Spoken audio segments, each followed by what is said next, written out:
કહું મારા વાલા, સચ્ચાઈ કહું મારા વાલા, જે લોકો અહીંથી વિચારતા હોય ને એ લોકો આ વિડીયો નહીં જોતા. જે લોકો અહીંથી વિચારતા હોય, જેની અંદર સેન્સ હોય, એ જ લોકો આ વિડીયો જોજો. આયો મારા ભાઈઓ, હાવ જ આયો હો ભાઈ. હા ભાઈ, હાવ જ આયો છે. કેમ કે સાહેબ ખજૂરભાઈને તો આખું ગામ ભગવાન માને છે.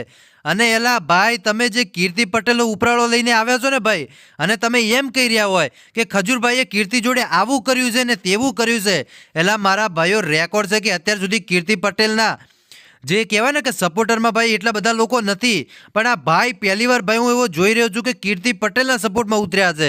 અને ખજૂરભાઈને શું કરી રહ્યા છે એ સાહેબ તમને આગળ વિડીયો બતાવું ને એટલે તમને પોતાને ખબર પડી જશે કે એલા મારા ભાઈઓ, આ ભાઈને તો વાયરલ થવાનો શોખ ચડ્યો છે.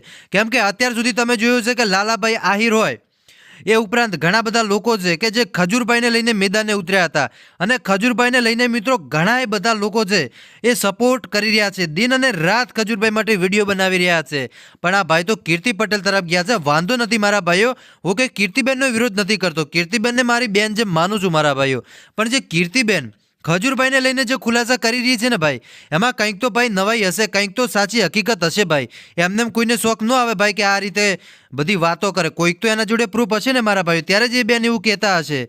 પણ અત્યારે જે તમને ભાઈ બતાવવાનો છું ભાઈ, આ ભાઈએ તો ખરેખર ખજૂરભાઈના ગોબા ઉપાડી નાખે એવું લાગી રહ્યું છે. તો આ ભાઈને પણ કહી દઈએ કે ભાઈ તમે જે બોલી રહ્યા છો તમારી પાસે પ્રૂફ હોય તો જ બોલજો ભાઈ, બાકી તમને ખબર નથી કે અમારા લાલાભાઈ તમને છોડશે નહીં ભાઈ. હા, એટલે ખાસ ધ્યાન રાખજો. હવે તમને આ ભાઈનો આગળ વિડીયો બતાવું છું, એટલે ખાસ કરીને મારા ભાઈઓ વિડીયો છે એ તમે છેલ્લે સુધી જોતા રહેજો. પણ આપણે વિડીયોની શરૂઆત કરીએ એની પહેલાં ખાસ કરીને નવા આવો છો તો ચેનલને સબસ્ક્રાઈબ કરી નાખજો. હવે વધારે વાતો નહીં કરું, સૌથી પહેલાં તમારી આંખોથી તમે આ વિડીયો જોઈ લો. અહીંથી વિચારતા હોય ને એ લોકો આ વિડીયો નહીં જોતા. જે લોકો અહીંથી વિચારતા હોય, જેની અંદર સેન્સ હોય, એ જ લોકો આ વિડીયો જોજો. ખજૂર અને કીર્તિ જ્યારે સાથે કામ કરતા હતા ત્યારે ખજૂરે કીર્તિને પ્રેગ્નન્ટ કરી, અને એ પછી એ માણસે એને ફોર્સ કર્યો કે ભાઈ તું પ્રેગ્નન્સીને હટાવ. એના પછી એ ભડવાએ બીજું લગ્ન કર્યું. એ છોકરીને પણ એને લાત મારીને ઘરની બહાર કાઢી મૂકી.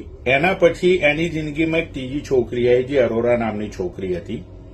એ છોકરીના બી રૂપિયા પૈસા હરામના ખાઈ ગયો, એને પણ લાત મારી. એ પછી આ બન્યો ગરીબોનો મસીહા. લોકોના ફંડ્સ લઈ લઈને પોતાના ખિસ્સા ભર્યા, બરોબર. અને હવે જ્યારે પાપનો ઘડો ભરાઈ ગયો અને એ ફૂટ્યો, તો ભાઈ હવે લોકોને ફોન કરીને કેવું કે છે કે સમાધાન કરાવો. કેમ? અગર તું ચોર નથી, રાઈટ, તો લોકોની સામે આવને કે બધાને કે તું કેટલો સાચો અને ભડવો ઇન્સાન છું, એવું કે લોકોને બધાને. બેટા તારી હકીકતમાં છે ને